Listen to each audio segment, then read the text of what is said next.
नमस्कार शेतकरी मित्रांनो.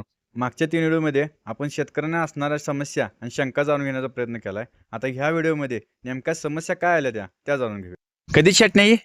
11 तारखेचं आहे. 11 सप्टेंबरची छाटणी आहे. आज किती दिवस झालं? आज 12वा दिवस आहे. बरं 12व्या दिवसापर्यंत तुम्हाला काय अडचण वाटते, म्हणजे काय शंका? 12 दिवस आहे. 12व्या दिवसाच्या मानाने ही छाटणीची प्रोसेसच नाही. म्हणजे काय वाटायले, काय झाले? ते छाटणी एकदम मागं पुढं आहे. हा. काही डोळा आता 8व्या दिवसानुसार आहे, काही 9 का 10. आज 4 दिवसाची जी स्टेज हा. आहे ती सगळी सारखीच झाल्या. हा. काही डोळ्यातनं घडच बाहेर पडलाय, काय अजून कापसालाच लागले. एकदम स्लो म्हणजे एकदम स्लो प्रोसेस चालू आहे. म्हणजे तुमच्याच बागेत वाटते का सगळ्याच बागेत असा प्रॉब्लेम वाटायला ह्या वर्षी? माझं असं झालं का म्हणून 4-5 प्लॉट बघून आलो मी. प्रत्येकांच्यात अशीच कंडिशन आहे. आता हे शिंदेवाडी मधलं झालं, कुकटोळमध्ये काय अवस्था आहे ते जाणून घेऊया. किती तारखेची छाटणी?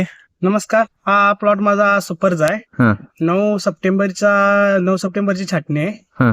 आज किती दिवस झालं? आज 15 दिवस झाले की. 15 दिवस झाले. म्हणजे 15 दिवसात काय अडचण वाटायली? अडचण म्हणजे दुसरी काय अडचण नाही, फक्त प्लॉट फुटायला धबकायला लागल्यात. हा. आमच्या आजूबाजूचं ज्या 2-4 प्लॉट या तारखेच बघितले ते सुद्धा धबकायला लागल्यात. म्हणजे काय प्रॉब्लेम दबगल्यामुळे काय वाटलं होईल?